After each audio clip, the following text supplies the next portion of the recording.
Yan, may bagong laruan yung pusa natin, guys. Ano ito? Di battery na laruan. Ewan ko kung bakit ang saya-saya niyang kalaro ito, guys. Yan.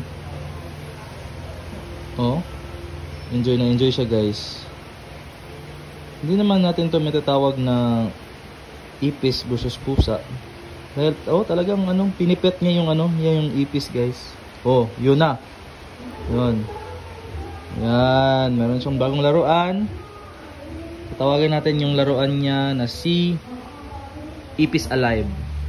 Kung merong baby alive na laruan yung mga bata, ito yung laruan niya is Ipis Alive. Yun, enjoy na enjoy siya, guys. Oh. Yan, hindi niya yan kinakain, guys. Talagang dinadala niya lang dito kasi gusto niya mag-enjoy. Ayan, ang ganda ng laruan niya. Sana wag lang lumipad dito sa atin. Oh.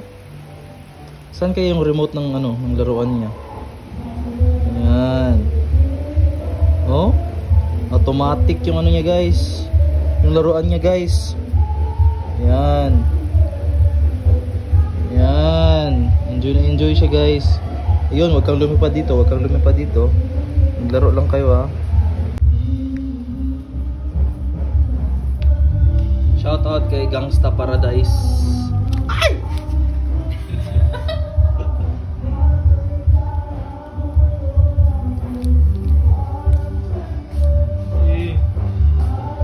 May bagong laruan yung pusa natin.